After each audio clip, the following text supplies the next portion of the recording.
On today's Patriot Nation podcast, we're going to do a 7-round mock draft, a full 7-round mock draft with me, Keegan, and Spags.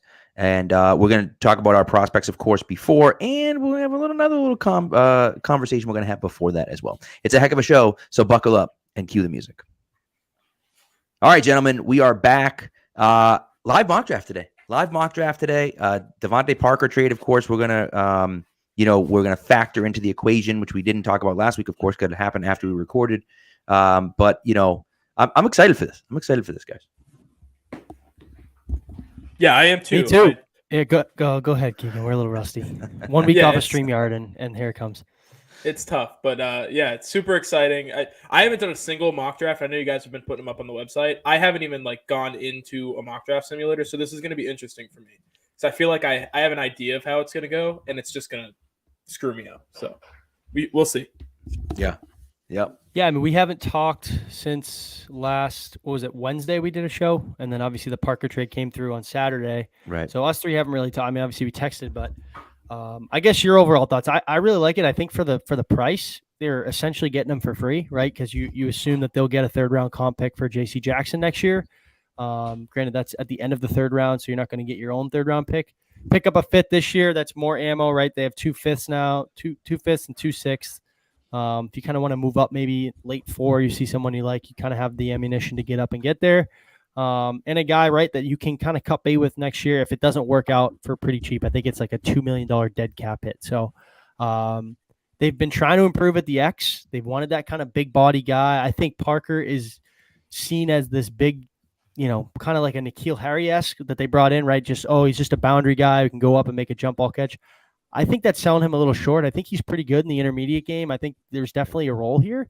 Right? It's not the sexy wide receiver, right? The Devontae Adams, the Tyreek Hills of the world, but I think that's a guy that if you get him in here and he's bought in and you can, he can adjust well, you're improving your wide receiver room, which is everyone. I think if you can go out in the draft and get a guy out of the slot. I know Myers done a great job. More of a yak guy. If you go and draft someone in there in that top 100 range with the acquisition of Parker off the strides you made last year with Bourne, and you hope Aguilar can take another step this year, I think that room is a little bit better than people want to perceive, right? It doesn't have the sexy name, like I said, but I think they have a lot of solid wide receivers on their roster right now. It's not as big as a hole as people like to think. Maybe I'm being a little positive. I don't know your take, but I like the move, and I think it's definitely a fit here.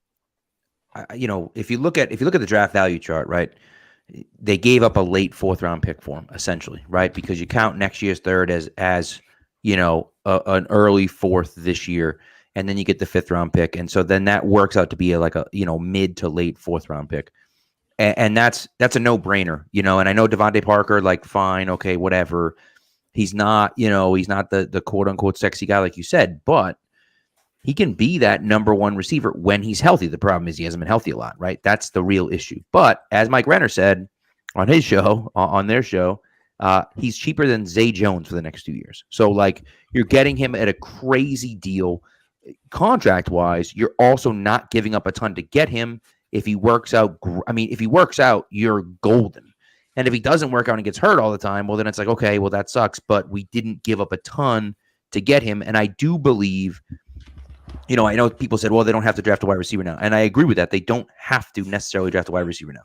I still think it wouldn't be smart to not draft a wide receiver. I think they still have to draft a wide receiver at some point. They don't necessarily have to draft one at 21 now, but I do think drafting a wide receiver, in the first 2 days of the draft is still going to be key for them for this offense. You want them to build around a guy, I think. So, but I like it overall. Yeah.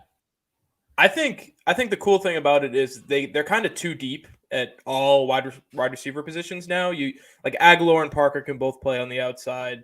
Aguilar and Bourne can play that Z role. Bourne and Myers in the slot. So they're pretty much too deep everywhere, which the first thing I thought of, and you mentioned it, Spags, was it kind of opens things up to where they don't have to target a specific kind of wide receiver or one with a specific amount of value or a specific place in the draft. They can kind of do whatever they want, which I think is exciting because we've seen very recently when they know what kind of receiver they need and then they press for him and he ends up being N'Keal Harry, So now it's kind of just trust that you're finding a good football player and then he'll fit wherever you need him to fit. Not we need to find a specific fit for this spot and kind of go for it. And I think the Patriots are always better like that in the draft, where they have free reign to do whatever they want in a specific spot instead of feeling like they're hamstrung and have to do something, specific. I said that like 9 They times. finally got a wide receiver too that's had success against him, right? You saw it with Welker a little bit. Robert Woods, when he was a free agent coming out of Buffalo, that was a guy tagged in, what was that, 2016, I think, when he ended up going to the Rams. Mhm. That was a guy that prototypical Patriot fit, did really well versus them for years. He cooked Prime Gilmore a couple times. Always had success against the Patriots. Defensive Player of the Year, Gilmore. You look at Bill's comments kind of when he gets asked questions about specific players, whether it's divisional matchup, kind of the week of that, usually that Wednesday day when he speaks, very in depth about their opponent. Always had good things to say about him. So I think they'll be able to get him in here and find a significant fit for him. Like I said, I don't think it's necessarily finding a fit for him. It's, teeter your expectations, right? This guy's not going to come in and be 1,000-yard receiver and catch 100 balls, right? Like that's never been him. I think his career highs high 800s. But I think that's a red zone guy. They get a little bit bigger down there, right? You saw how much it helped them last year with Henry. Right. You expect a bigger role with Jonnu Smith this year with the no fullback. So I think you can get a little bit more creative down there, and I think that's where you'll really see his dominance in this offense is kind of inside the 20, in my opinion, the low red zone area. No, I agree. And Dark Blue Gold says it here too. Like, the fact that Mac has lots of options in the passing plays is key. Like guys that can just catch the ball. That's what you need. Guys that can catch the ball. You don't have necessarily a quote unquote number one receiver. Brady never had that either, outside of when he had Moss. And you could argue that Brandon Cooks, although whatever, I don't want to get into the Cooks idea, but he didn't necessarily have that prototypical wide receiver one outside of the Randy Moss years. They won Super Bowls without it, right? And so Mac Jones is not Tom Brady. We know this, right? But again, that they're running the same offense, they're running the same system. Could that be a situation where they look at it and they say, hey, let's throw it to whoever's open, right? And kind of go from there. And what Parker does well is exactly what they didn't have last year. They didn't have a guy who could go vertical and play that 50-50 ball role because N'Keal Harry, they didn't trust him. And Nelson Aguilar, for whatever reason, him and Mac just did not have that connection past like 5 yards down the field. Slants all day they could hit, but anything vertical they couldn't. So maybe he's able to get some chemistry with him and try to figure things out that way. I think a lot of training camp is going to be, let's just figure out what these guys do well, and that's where they'll go with it. It should be fun to watch. I think training camp's going to be great this year, by the way. I know I'm looking ahead, but it's going to be very fun. I hope so. Yeah. Agreed. What's the chart say, Keegan, behind you? What's the weekly big board? 1, Chris Olave. 2, Ike Ekwonu. 3, Britton Covey. And we'll talk about him later. A little teaser for you. Love him. Love it. He's like half my size. I want him so good. 3rd round minimum. I don't think the first two guys, there's zero chance, so you might be. No, I know. That's why I had to throw someone realistic number. That's my big board overall. Like overall, his number 3 player on the board is Britton Covey. Love it. Correct. So that's good. That's good. And Dark Blue Gold did mention it was nice to see Bourne and Parker and J.J. Taylor and Jacoby and other guys out catching passes or Mac down in Tampa, which was nice. Speaking of Tampa, there were people upset. You have 3 minutes. I'm putting a timer on. I'm not saying a word, so go ahead, Pat. People mad online. I'm going to mute. Yeah, this is all Rob Gronkowski. Screw you, Rob. I'm just very clearly, Rob Gronkowski, if you're listening, screw you, Rob Gronkowski. Went on Jimmy Kimmel Live. I don't know if people saw it or not. Went on Jimmy Kimmel Live and said something to the effects of, "Oh yeah, the Buccaneers helped me get to my threshold to get a bonus." I've seen that happen in a lot of places. Not New England. They'd probably pull you before they do. And then he's laughing. Oh, it's a joke. Whatever.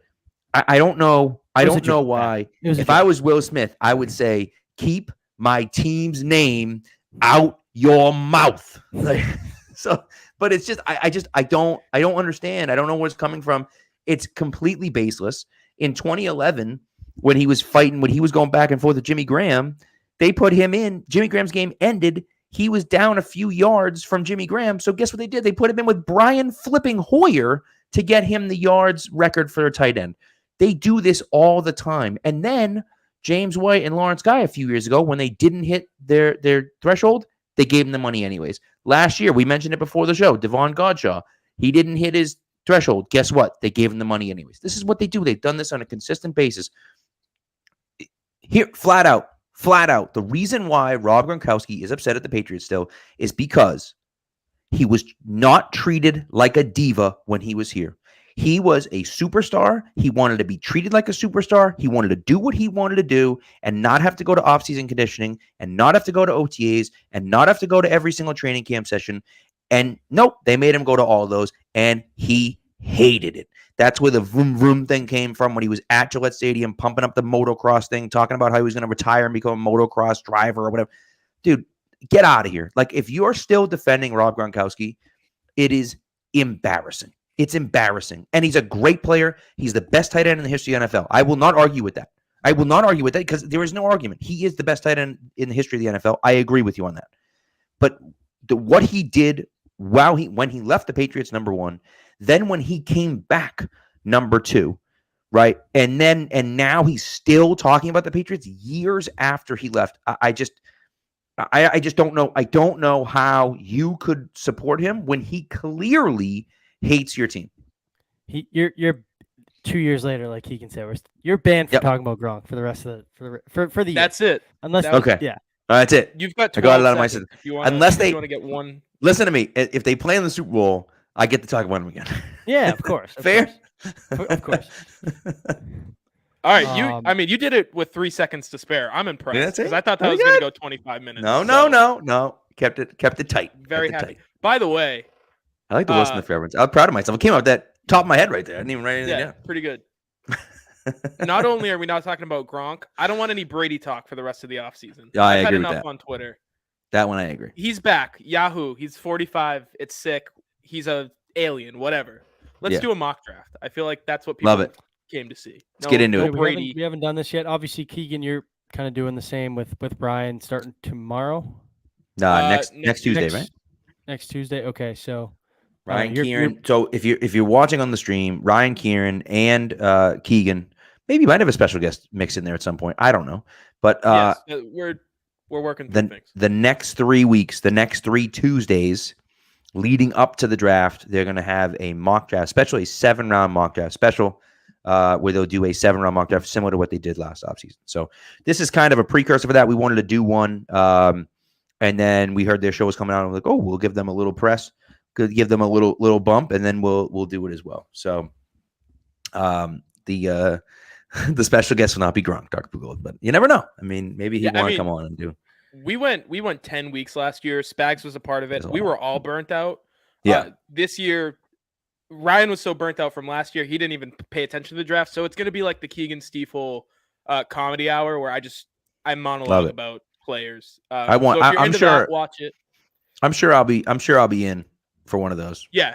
We want to have multiple people, and we have an announcement for.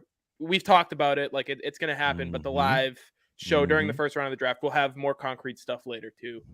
Some plugs for our other content at Pat. Yep, and we got some good guests already lined up for that not a month out anymore, but a few weeks out. So 3 weeks, crazy. 3 weeks from today, right? Our mock draft. The first time we've done this, we kind of floated the idea baby. For a few weeks now. Probably maybe we'll draft one of our prospects of the week and we can segue into it. Who knows how the board shakes out.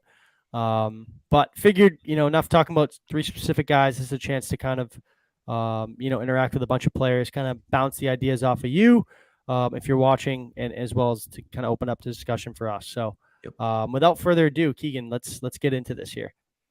All right, you guys are gonna have to read comments to me if you. I probably wouldn't do fast, but. Shit. Let's go back. Everybody relax. It takes like 2 seconds. Team? No, I had it on fast. Oh, yeah, I don't know fast. So we can read the picks, right? We're learning here. All right, we're doing 7 rounds. So probably do halfway. I would say halfway. Yeah. See, I told you we don't need to read a mock draft. We don't need to read every pick. Honestly, we might. Yeah. No. Keep. Yep. There we go. Right there. Nope. Keep going further. One more. All right. There you go. All right, so we're gonna enter the draft. Bam.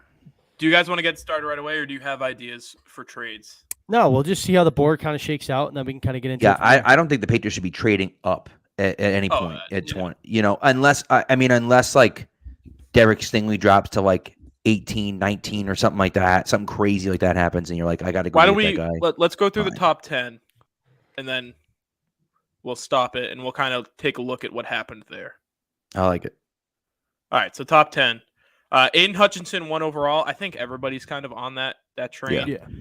Kyle Hamilton, 2. He's a top 5 pick. Ikem Ekwonu, Kayvon Thibodeau, Charles Cross, kind of guys that we know that were going to be gone for the Patriots. Ahmad Gardner, Evan Neal, Derek Stingley, Trevon Walker, Trent McDuffie. Trent McDuffie at 10 is, I don't think it's going to happen, but a little bit of a stretch. It's the Jets. Yeah, I mean, You never know with the Jets. 3 corners go in the top 10. 1 to Carolina, which is a bit curious. Like, I don't know if that was a need. The Panthers right would revolt. I mean, they would, that's tough. after drafting J.C. Horn. Oh, I think J.C. Horn's a good player, but after drafting J.C. Horn over Justin Fields and Mac Jones, and then you draft another corner in the top 6 again, I mean, that would just be like, I mean, I guess your corners would be elite, but like, I don't know, man. I just feel like Evan Neal. If Evan Neal's on the board at 6, that'd be pretty dumb to not take him, you know? Right. Derek Stingley, 8 to the Falcons. No one has any idea what the Falcons are going to do because they have so many needs. They need everything. Yeah.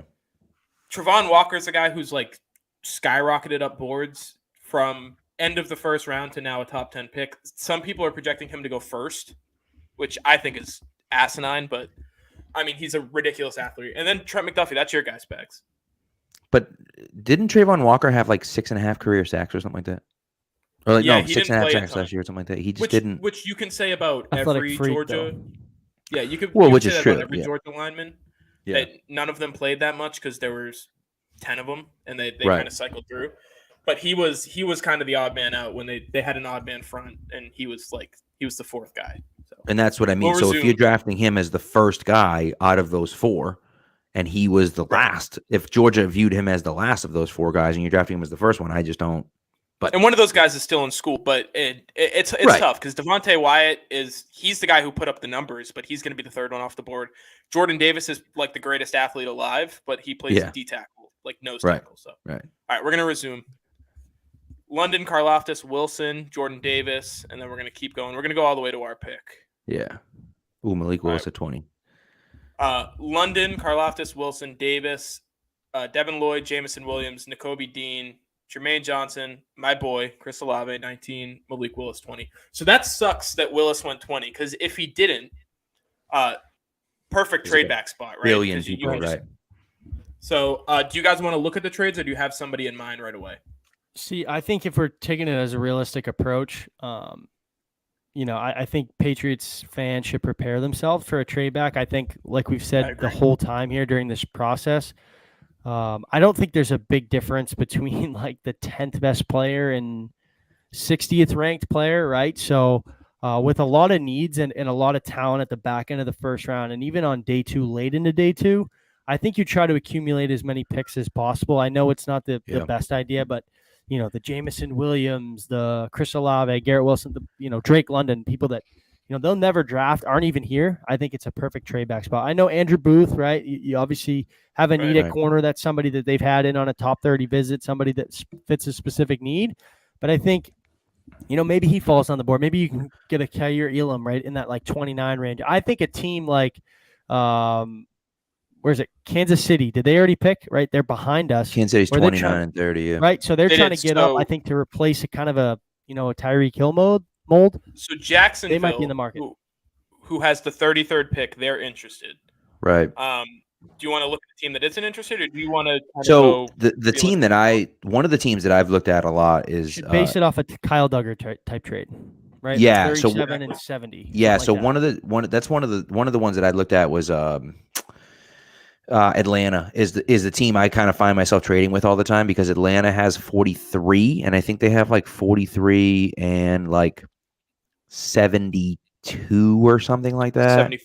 74. So like I was doing like 43, 74 and like a second next year, because that team's gonna stink next year. So like you get a second round pick next year, what could be an early pick. You know what I mean? And you get 2 picks on the with Jacksonville too, right? first pick on day 2, even 70, maybe even 65 for 21. That might get you done. Like I said, that's kind of in that Kyle won't. Duggar mold. Well, so here's my question: what about a round 2 next year? I don't think Let's that gets throw it that in. done. Yeah, it won't. So Right. what usually works is you go kind of the closest possible one, a second or third round pick, and then you can get a later one. So we could try to fill that gap between 85 and 127 with 106. Yep. 58% chance to be accepted. So that'll we can go throw through. that in Yeah. and see if it works. Yeah. You might have to throw in a 6th too, but we'll see. We'll try this first, and then. All right, they accepted. Yeah. So okay. 21. Yeah, 21 for 33, 70, and 106. Do you guys want to resume, or do you want to talk about it? I think we resume. Let's I think that's the perfect thing. You're out of the first board round immediately. So they traded up for Penning. That's who they wanted. Which, to me, that's the guy. If I'm at 21 and the board was the way it was, which we didn't really talk about that. If the board was the way it was and we're sitting there at 21, the 2 guys that I'm looking at are either Booth or Trevor Penning. Those are the 2 guys that I'm drafting because I know tackle may not necessarily be, but tackle is a spot that they're going to be concerned about. And Trevor Penning's a guy who dominated the Senior Bowl, tested unbelievably. He's a guy that they're going to be interested in. And so maybe they'll take a tackle later, but I think that that's a guy that they would definitely be interested in at 21. Yeah, so we'll talk about the rest of the first round picks, and then we'll kind of skip for the rest of the draft. Penning at 21, Treylon Burks 22 to Green Bay, which Aaron Rodgers is going to love that one. Tyler Linderbaum, Bernard Raymond, Devontae Wyatt, Zion Johnson, Lewis Seen, Andrew Booth Jr., Kyrie Elam, David Ojabo. So here Kansas City trades up and gets back-to-back defensive players. Kansas City already has 29. Oh, they already have? Yeah, because that was the Tyreek Hill trade. Right. Okay. And then Kenny Pickett went 32 to the Lions. So the Lions, very interesting. Kyle Hamilton and Kenny Pickett. What a dog shit. I think here for us, right? I don't know. Do we I guess show a little bit more, right? Like Jalen Petrie would be great. Even Boye Mafe. I think that's a good player. I like a little bit early for a linebacker like Chenal. I think there's some day 2 guys, later on in the second round that you can kind of attack. Yeah. Daxton Hill go yet? He did. He went 21. Do you want to look at the corners and then we can kind of see what's going on here? Petrie, he's more of a safety to me, and if he's going to play corner, it's going to be in the slot. So the value there for what they have is tough. And then the rest of these guys, like crazy, you can man. get with your next I'm with pick. you, crazy man. No, too early. Devontae Parker. All right. So let's look at the kind of the top options. Howell's obviously a no. Petrie is a no. Sky Moore, which is a guy who New England people love. Yeah. Brian Asamoah, it's a guy I wrote about, patspulpit.com if you want to go read about him. Jaquan Brisker's a safety. They don't really need a safety with their first pick this year. So I'll let you guys talk this. I think it's Mafe. I think you can get, he's a 6'4", 260 plus, fits the size mold. I think he has a good blend of kind of that size and speed that they like. I think they're always trying to improve off the edge, right? They got limited production aside from Judon. I know you have Perkins coming back. I like Mafe here at 33. So my personal opinion, I mean, and look, there's a few guys that I like here in this spot, but I and people are saying in the chat too, I'd move down here if I'm the Patriots and the board shakes out the way it does. Edge is a position that they need, but does Boye Mafe defend the run at all? And I know you want to get after the passer, but like he does. I don't know. Is he? So maybe he's the guy. I just, to me personally, I'd try to move down again, maybe into the early 40s and see if I can pick up a pick in the 60s, maybe. What's the chat saying? The chat is saying to move down, give me Sky Moore, or move back. Team Crazy I think Matt you make a claims that Mafe can't for purposes here. Can't defend the run. Yeah, I like the Boye Mafe, so I'm kind of Team Spags here. All right, do it. That's fine. Yeah, I think Sky Moore, just to touch on that a little bit, because he'll be gone by our next pick. For a slot receiver, which is what he is, I don't think the value's there compared to what they have. So, Boye Mafe, we locking it in? Bang. Do it. It's going to take 20 minutes to draft it. Okay, we're good. By the way, if we had traded back, Pickens was the guy that I was targeting. That's the guy that I think fits them. And I know he's almost a little bit like Devontae Parker, but I like him a lot. So there are a couple guys that we've seen. Benito's off the board now because we took an edge rusher. Asamoah, that's an off-ball linebacker. Christian Harris, off-ball linebacker. Troy that's my guy right Anderson. there. Yeah. I mean, this is Asamoah, Christian Harris, and Anderson. Those are like our three guys. We've all talked about them individually. And then there's some other guys. I have an idea here that I'm really. Everybody else is going to say no, but to Marvin Lial, he's not really an edge player. I'd say he's a defensive lineman. He can play pretty much anywhere on the defensive line. You want to talk about a guy who has like super high upside? This is him. Stops to run. His tape against Mississippi State and Charles Cross. It was the worst Charles Cross has ever looked, who was a top 10 pick in this scenario. I just want to talk about him a little bit. I don't think anybody else is kind of in that boat with me. But what do you guys want to? You guys think an off-ball linebacker? Do you want to look at the receivers? I still think a little too early for a receiver, right? Let's just see what's there. I mean, because you're probably right, but let's just see what's there just out of curiosity because it's Tolbert Ross, Christian Watson. I think it's a little early for Christian Watson, in my opinion. Mechie, it's early. It's early for Mechie. I mean, Mechie's the 83rd overall player on this board. Yeah. There's 70 and 85 that we have coming up. So I think that's where you target. I even like Alec Pierce in that 84th pick. Yeah, right? or even 70, so right? That's something I love you target Christian later. Harris. I think that's a guy who comes from the Bama pipeline, right? And I think it kind of fits a need. I know McGrone and Uche and McMillan are expected to kind of fill that athletic need, and obviously they bring in Mac Wilson. But I'd love Christian Harris at this spot. I think that fits a need for them. So I mean, I'm gonna, where I'm gonna go is Troy Anderson. I just think he's bigger than Christian Harris, and he's faster than Christian Harris, and he's played a bunch of different positions. I know he doesn't have the acumen. He doesn't have the he didn't go to Alabama. Obviously, he's not like whatever, but he's got that. He's got the size that and he's like 240, so he's got like a little bit more of that size that they like. Played quarterback, played safety, I think, and then switched over to linebacker. I think running back was it? Running back, I don't know. It was running back, running back, quarterback, and linebacker. So the guy can kind of do it all. He's the kind of guy that I think that they like. But again, Christian Harris, it's tough to argue with Alabama against an Alabama guy, right? What's the chat saying? 'Cause I'm kind of indifferent on the two. Anderson too. I think that's a need, and that's a Patriots guy, like you said. Kind of plays everywhere, athletic. I'd like Troy Anderson here. I think if Christian Harris is on the board, you'd probably take a guy from there. But if we're talking Patriots fits and type of kind of trying to draft like they would, I think Anderson makes sense. Can we just take a look at one? Can we look at corner? Just see who's there. Yep. I'm just curious. Because this is a spot where they're going to need a corner at some point. Yeah, see, I love Marcus Jones and I love Zion McCollum, but way too early for either. Yeah, of those guys. They're both going to be there for or not both of them, but no, but at least one of them will be there. Right. Let's go Troy Anderson. I like that pick. Okay. Harris goes 2 picks later. Marvin Lial goes to pick after that. So a guy who I loved just. Where are you picking? 70, right? This is another pick. 70. I think here you could lean a receiver. I don't think it's necessarily a reach, right? You're in that, early round 3. They need guard help. I love Dylan Parham here. I really do. Okay. I think. Yeah. Let's have a talk because this is the pick. That's the guy you can plug in and play right away. That's Shaq Mason replacement right there. Exactly. This is a day one starter that you don't pass up on day one starter. Draft him right now. Do it. Love it. All right, so I'm very happy with that one. We have a couple of guys that I know a lot of us like that just went. Pierce, Brandon Smith, John Mechie.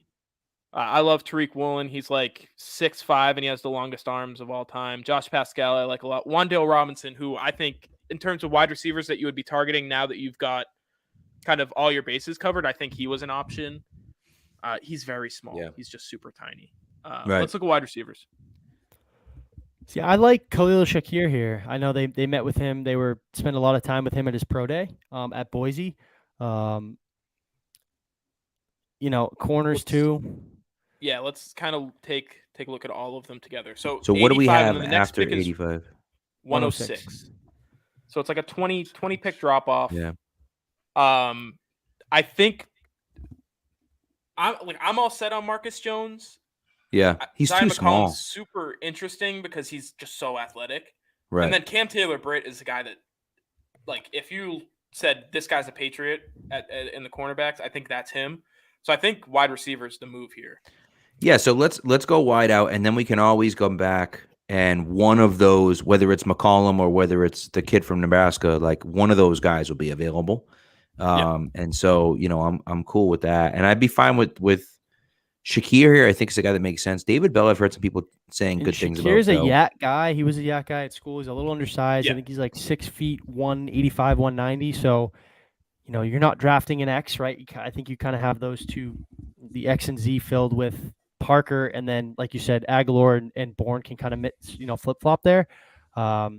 I think Shakir's a good guy to kind of draft and develop. And drafting a wide receiver doesn't mean what they did last year, drafting Trey Nixon in the 7th round. Doesn't count.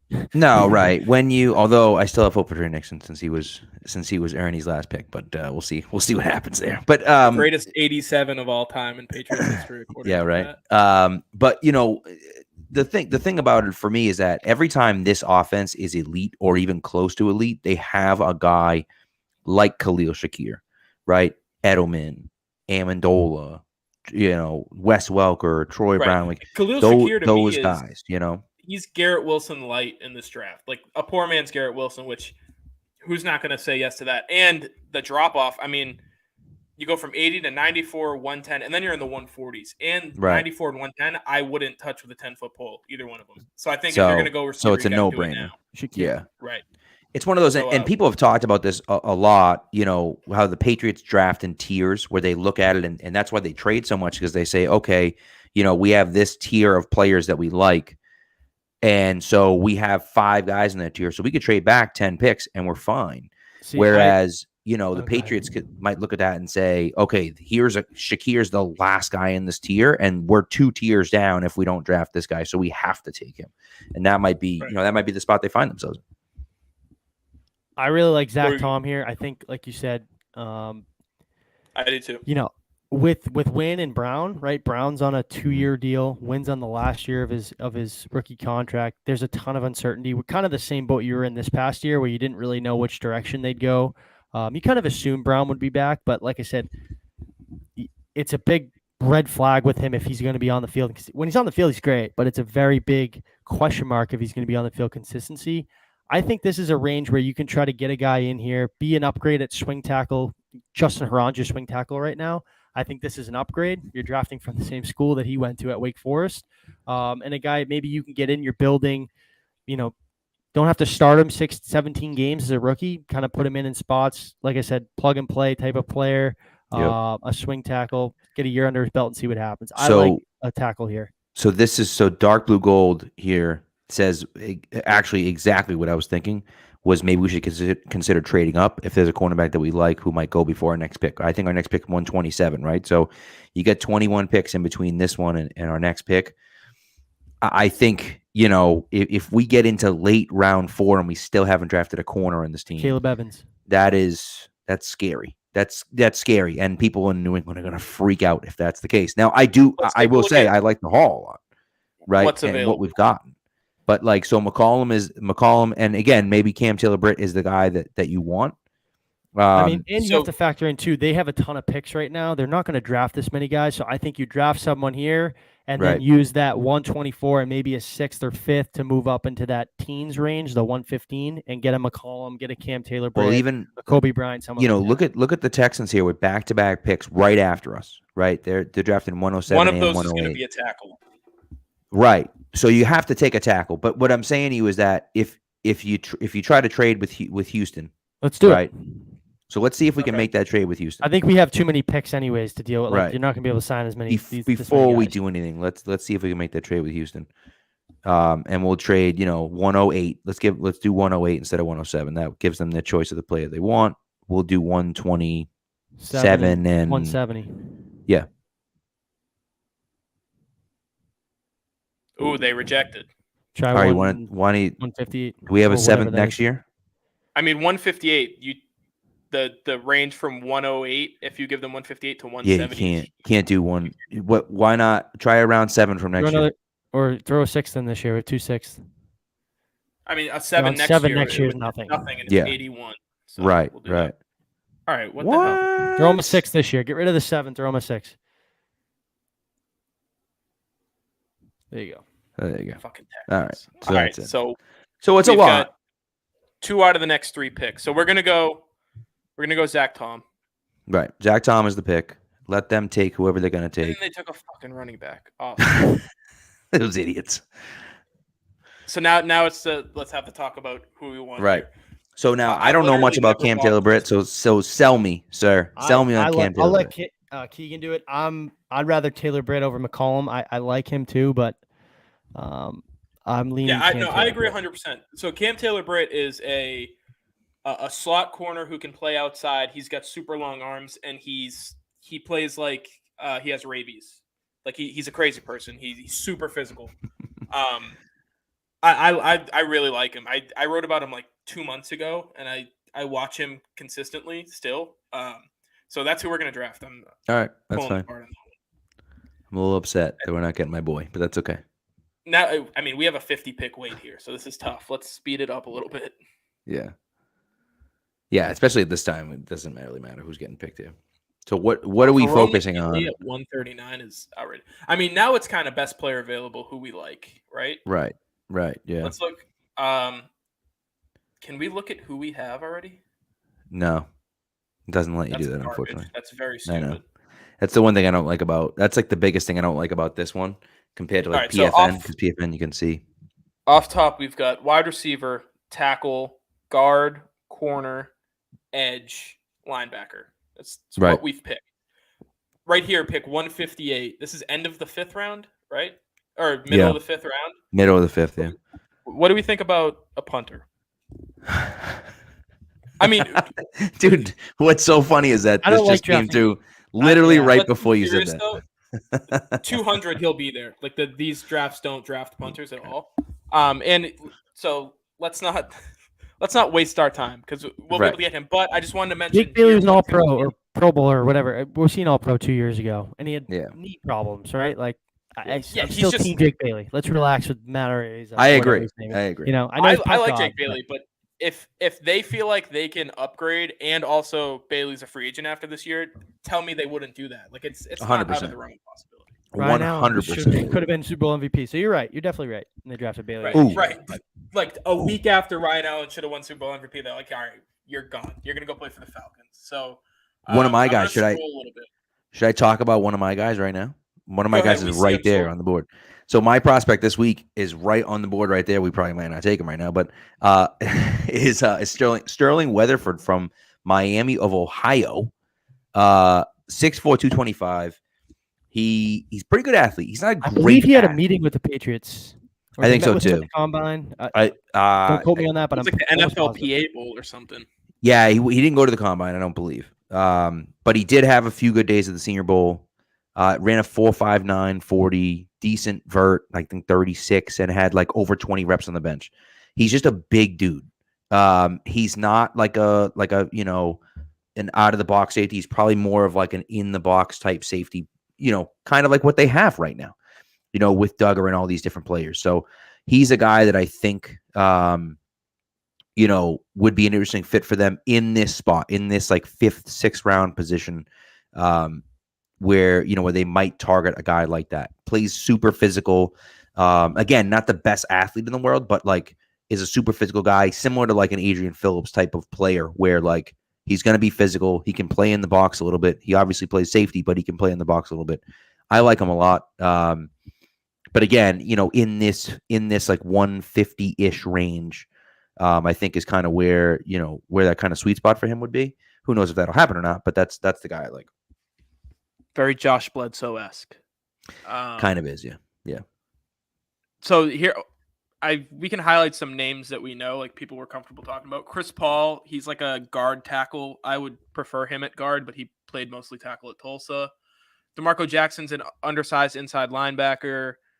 Obina Eze is like Cameron Fleming mixed with who was the right tackle for like 10 years? Why am I blanking on him? They just traded Texans. Oh, Marcus Cannon. Thank you. Devontae Price is like a really good running back who gets no love because he went to FIU.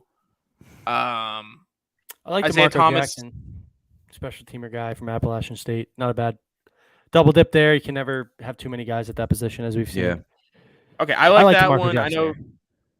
Okay, I know you like Sterling Weatherford. I like Obina Eze. So why don't we give this one to the audience? Why don't You they were get going to to talk pick about too one? what Isaiah Thomas. I like Isaiah Thomas as well. Yeah, Isaiah Thomas. It might be a little rich here. He's like Yeah. a defensive tackle who's a little too small to play D tackle, so he's a tweener, and that's tough with the Patriots. At the only place on their roster that they like to have set, like this is what you do, is a defensive line. I feel like, Right. especially Well, it's a good interior point. guys. Yeah. So let's start to the chat. I guess. Do we have any feedback? Oh, Dark Blue Gold says pick whoever Bill would pick. That's good. That helps. What about All the small school guys.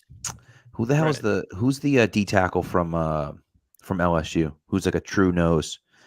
I'm blanking on his name. I know he's not even going to be on the board here. Like you wait. Oh, for is he him. gone? Oh, you can wait. No, for him, like isn't yeah, he might not get drafted. Really? Yeah, Okay. Bo Melton's a guy that I like. I mean, wide receiver. Let's talk about double dip because we're gonna end up double dipping probably. Yeah, Wide receiver, I feel like is the best place to do that, right? I agree. I do agree Bo with Melton's like a super slot Let's go, guy. Bo Melton. Probably Screw it. you like that one? I do. Yeah. Whatever the reach, it's the 5th round. Alright. that. Yeah, let's do it. Who gives a shit? I think Slade Bolden might be the guy they reach for, but Yeah. But that's Undrafted. okay. No, I don't think they're gonna reach for him. I think he's gonna be gone. I think they're gonna try to wait and somebody's gonna scoop him up. maybe. But then again, everyone said that Braxton Berrios would never get drafted. It was like the running joke that the Patriots were going to draft him, and then no one thought they'd actually draft him, and they actually did. So, and he's turned into a pretty good little slot receiver for the Jets, of course. But like he's turned into a pretty good slot It's receiver. not bad.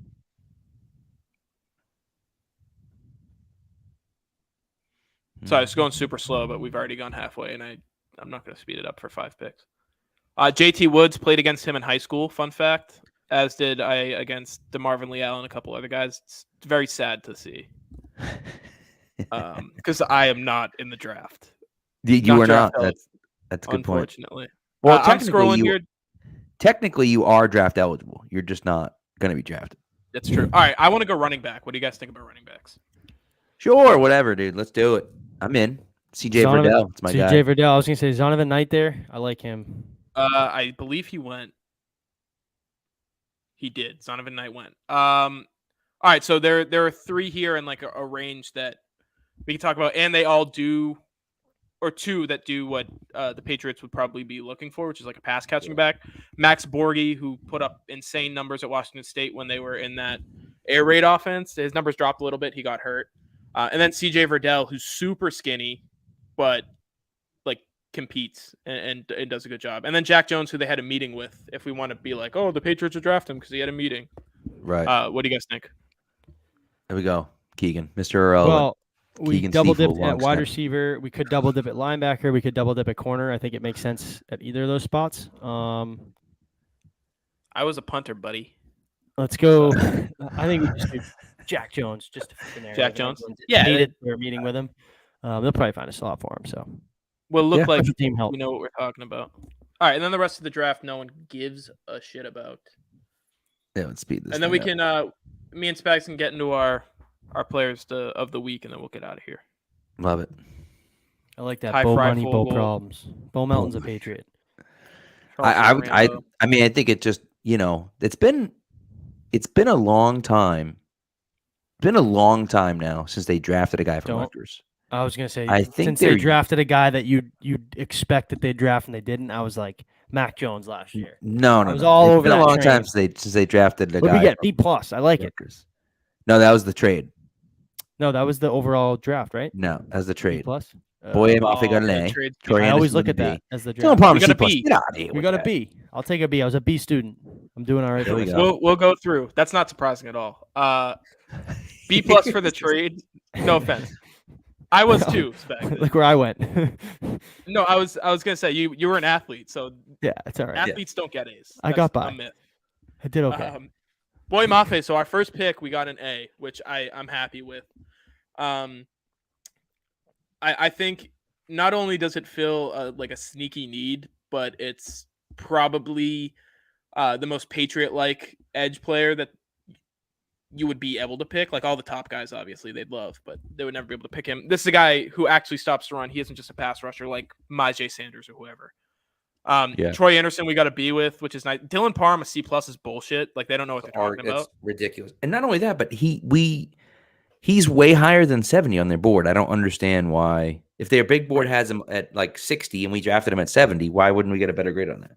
I wrote, so this is a peek behind the curtain for the folks at home. I wrote in my Dylan Parham full length breakdown that I did in one of the sections. Dylan, the 85th overall pick in the NFL draft belongs to Dylan Parham. So if they draft him with the 85th pick, I'm going to be unsufferable on Twitter. Like you're not going to be able to deal with me. I'm going to nonstop.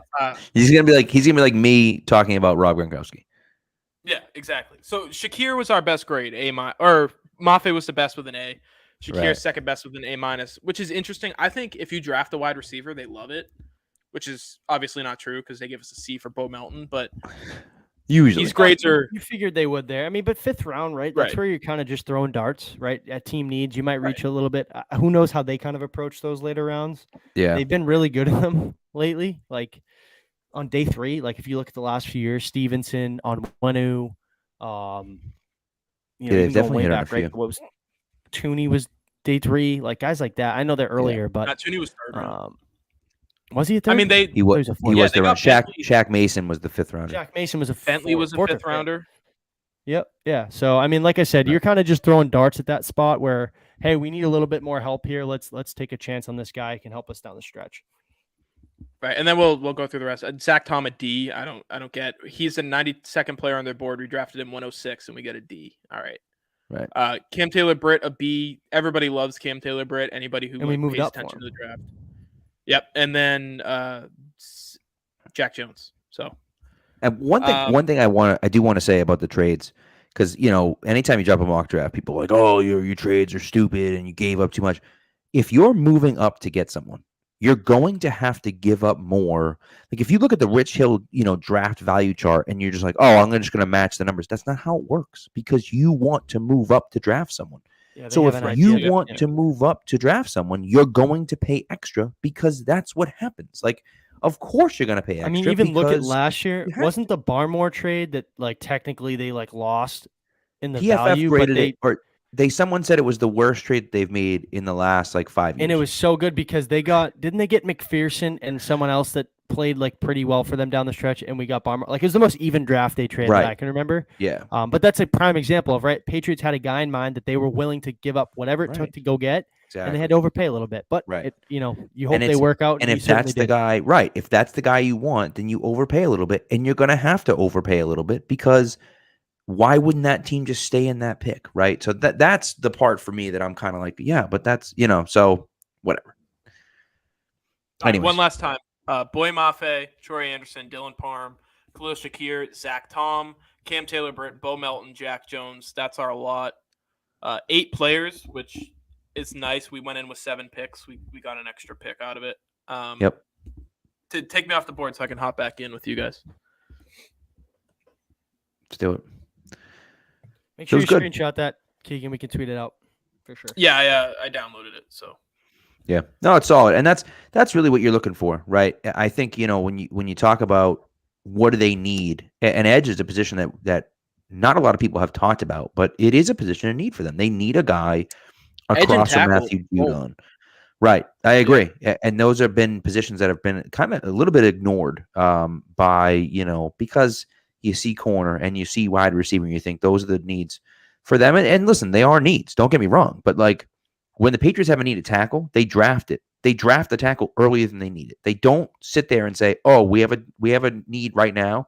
We need to draft it." They draft it usually a year early. It's what they've done consistently. So I wouldn't necessarily be surprised to see them do that this year. I love the idea of trading down to 21. I just think it makes sense unless a guy like Jordan Davis is there at 21, or a guy like Chris Olave is there at 21, or a guy that or even Trevor Penning is a guy that I think if they're high enough on him, you could take him at 21 if he's there. But unless those really top tier guys are there, I think it makes a lot of sense to trade down and draft whoever it is. And if it's Boye Mafe, then that's fine. If it's, George Pickens, or if it ends up being, a tackle at the top of the second round, or whatever the case may be. I just think it makes a lot of sense to move back for them. Yeah, I agree. We were always going to picks trade inside back. the top 100 too, right? Five, 6 Right. picks inside top 120, Yeah. top 130. I think that's prime time this year. You got your quarterback. You have glaring needs, not glaring needs, but more depth, I think, right? Some spots that you need to get a little bit younger at, where you can take some time to develop. Maybe not at linebacker, certainly not at corner, but like tackle, receiver, running back, I guess. Like those are spots that are needs, but you don't need it for 2022 and them to come in and be an impact player like you needed with Barmore, Jones, and even Stevenson last year.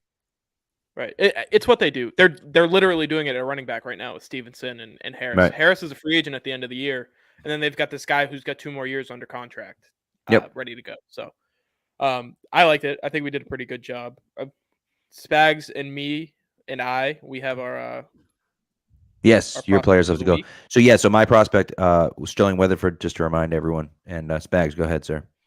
Yeah, I did Darren Beavers. I love this guy since he came out. Went to UConn, then transferred over. Was a big piece for Cincinnati the last few years. 6'4", 240. Mike linebacker that can kind of play off ball, can play off the edge. Very versatile. Everyone looks at the size and so he can cover very well. He had a strong week at the Senior Bowl. I think if you look at, and who knows, right? They typically like their linebackers in that 6'3", 250 plus range. Like Beavers fits the size. Are they still looking at that size with how much speed's on the field now? Who knows? I still think they're going to want 1 or 2 guys like a Bentley size, a Hightower on the field for, 60% of the game. I think Beavers is a guy that you can look at kind of where we picked Parm. I think he's a mid to late day 2 pick and somebody that is mature. He's a redshirt senior for Cincinnati, big guy that I think can come in and play right away.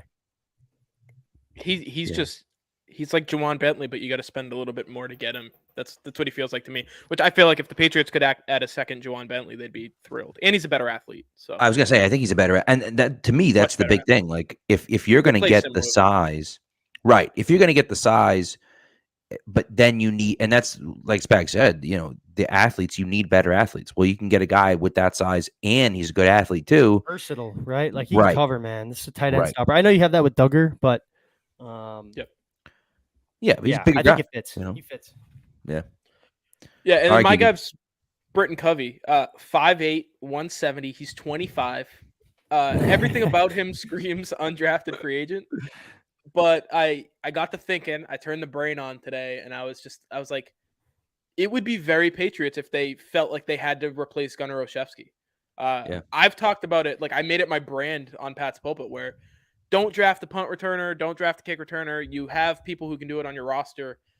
And then I remembered Britton Covey was a person. And it feels like something they would do. And I wouldn't hate it because unlike Olszewski, who in 3 years kind of proved that he didn't have what it takes on offense in New England. Like maybe in Pittsburgh he becomes a star. Who knows? But Covey is a guy who actually played on offense in college, produced, had a specific role that he played in too. It wasn't just he's a good athlete. He was their slot receiver. He was the safety blanket for Tyler Huntley when he was there. And he's a really good returner. He's super small. He's tiny, but I just can't see the Patriots, if he's an undrafted free agent, give me one good reason why you wouldn't sign him. Right. Like, it doesn't make sense. And with undrafted free agents, they have to believe that they can make your roster to sign. We heard the Jacoby Myers story where he was like, oh, I knew I could beat out their first-round pick, so that's why I signed with them. This is a roster that he can make because a guy just like him made this roster 3 years ago. So, Britton Covey, just a name to keep your eye on. I'll never talk about him again unless they add him to the roster, but he's fun. He's a fun watch. I mean, it's either him or the guy from Penn State, right? Like you got to pick up at least one of those guys. One of those guys has to be on the team, right? And especially a fast white kid. They never draft Penn State guys though. Like I got to kind of heat my first. Again, he's not a drafted guy too. That's an undrafted guy, right? So it's like a guy that just plays special teams and just does special teams. He's a perfect guy to bring in. Right. Slater's getting old. Gunner's gone. And yeah, sure, Jabril Peppers is gonna return punts, but you want to run him back there though? If he is a big, I know it's a 1-year deal, right? It's not a ton of money, but are they gonna want to run him back? Like, I guess maybe because they did it with Edelman for so many years, but if he's a big piece to your defense. That's I'm not- that's my concern. You know what I mean? Montgomery. It's a he long way to returned training kicks, camp right? too. Like Montgomery Yeah. never returned punts, he returned kicks. Yeah, it was a kick No, I think- returner. Yeah. I think I don't he think did he did return punts. punts, but he didn't have. I don't know. I looked up Jabril Peppers' punt on Twitter, and it was just Browns fans ripping him for fumbling or like not calling it, not waving a fair catch when he shouldn't have. So it didn't. He's I don't just- think it panned out well. But No, Peppers is just a crazy guy. Like he's just crazy. He wants the ball in his he's going to hands. be a He's- stud here. By the way, yeah, he's An a absolute lunatic stud. like Edelman was. Like, That's why he wants to return punts. He's like, I want to get hit and get killed and like He played for a guy who coined the phrase "the human body craves contact." He was like Right. the OG Jim Harbaugh Michigan Yeah. signings. yeah. He's tapped. He's a little crazy, which I love. Yeah. Add Which is crazy great. guys to the roster, and you just lost one in Gunnar Olszewski, so and then you added one in Jabril Peppers, so it's all Right. even. It walks out. Agreed. And Peppers when he's healthy can actually play, which is Yeah, know he's more good. than I He's can good say at about Gunner. Right. Yeah, agreed. By the way, my dad Keegan says, if you want to get paid, you got to be flexible. So you're now a long snapper, not a punter. So, Buddy, I'll snap it to myself.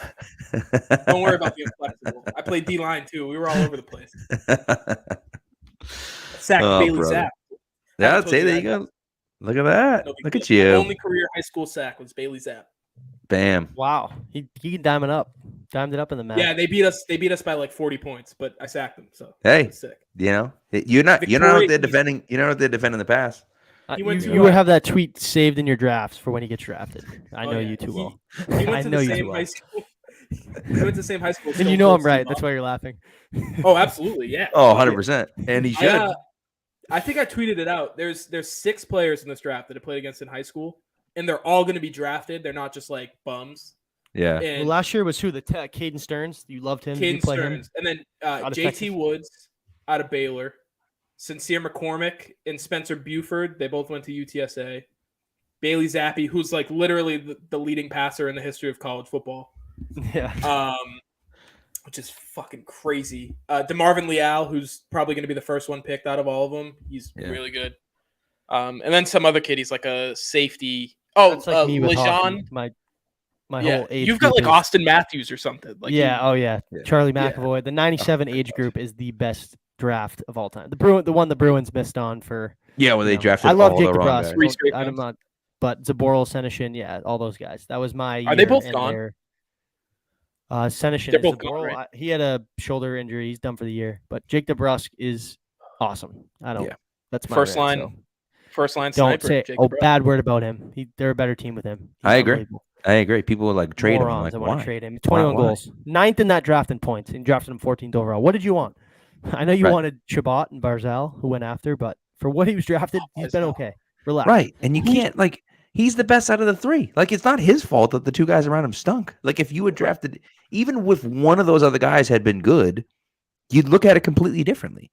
But it's No, like you have he's- 3 picks. The only thing you have to show for it is Jake DeBrusk. So you hate on Jake The DeBrusk because you got nothing else. But it's like, it's not Well, his the good fault. thing too is he's playing with those 2 guys, Bergeron and Marchand. So like the problem with him, and I'll agree, is there's times where he's invisible and he's not engaged. Right. But when you play with 2 guys like that, You got no choice. you can't slack off. They'll get on you. You know what I mean? You're almost forced to Spags- play hard, and he's done it. Spags could I'm a score more 5. hockey guy than football guy, so don't even test me. Yeah, no, Spags could score 5 points with those 2 guys if you put them on the same line. I'm not even kidding. I'd have 15 points. I'd high glass it out and they'd go get it. Like it's not that hard. Love it. I'm not kidding. Like you can run it. Some hits your skate. Like it's not. Yeah. It's not that hard. Right. Just dump Yeah. it in What and it see is. what happens. Just watch. Yeah. I could not. I can't even skate with a stick. Get the so red and get it over. I could yeah. not. Who's the sorry, this has turned into the National Hockey League hour, but who's like the really good defenseman that they passed on? Is that Barzal? Or Shabbat is he a forward? Shabbat. Shabbat. Okay. from Ottawa. Yeah. Yeah, Nasty. it's tough. They got Yeah, this McAvoy is- the next year. This though. is what they do. This is what they do. By the way, this is like I forget who it was, but some woman was like, guys just sit around like naming dudes that play sports for hours. And it's like, yeah, This no, is this it. is what we do. I needed This my is what- Bruins Yeah. minute. My buddy sent me a screenshot and it just said white guys with podcast. And I was like, oh shit, that's me. Like that's us. We're That's just white me. guys with That's a us, podcast. yeah. Yep. So anyways, and then I'm going to the Celtics round 1, game 2. Don't know Nice. who they're Hopefully they playing. don't play Don't know when Brooklyn. it will be, but Hopefully it's not we'll see. No, they're We'll see. they're who currently they tanking against Milwaukee, so they don't play are Brooklyn. they losing by Actually, 30? Yeah. No, they're only down by 3 because But Jalen here's the Brown's issue, playing, though. and he's like he goes nuclear when he's by himself. So Here's the problem though with that.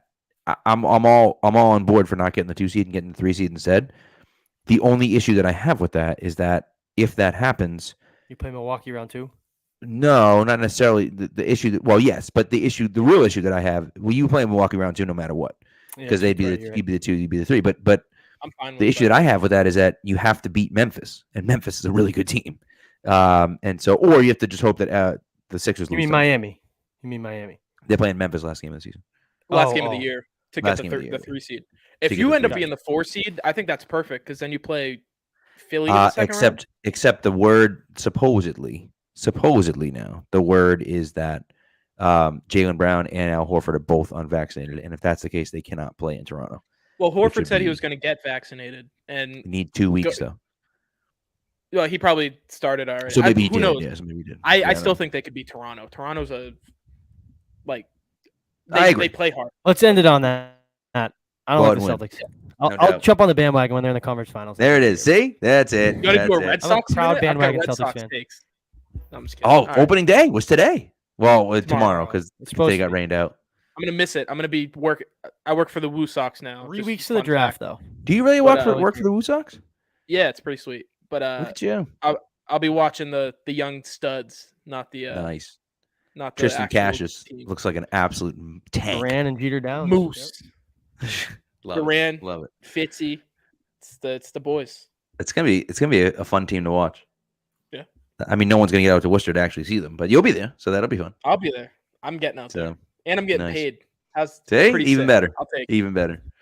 So, all right, we're officially off the rails here. All this is getting cut from the podcast, but this believe was it or not, we did a mock draft. If you came in late, we added 3 We'll tweet that out. We're tuning in like, what is going on right now? Yeah. It says mock draft. They're talking about the Worcester Red Sox. Sick.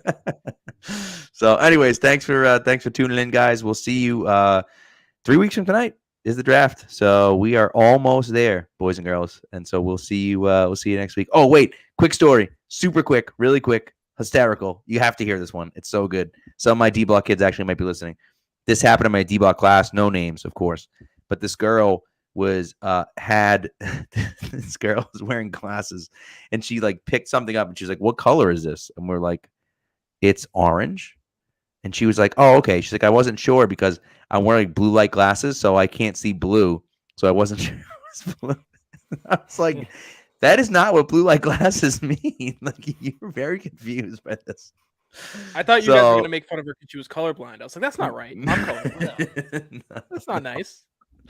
No, I just thought, oh my God, that one cracked me up. So W stream. We keep getting W stream from your kids. It's no awesome. doubt. I feel so cool. Love it. Although they were pretty upset that you didn't tweet it out last time, like you said you were gonna. What did I do? So yeah, I don't know. You said you were gonna like screenshot it and tweet it out, and they were like, "Did that guy ever tweet it out?" And I was like, "I don't think so." I can't do that. They're underage. It's weird. I'm too old. I'm officially too old. It's a good point. It's a great point. So, anyways, all right, guys. Thanks for tuning in, and we'll see you next week.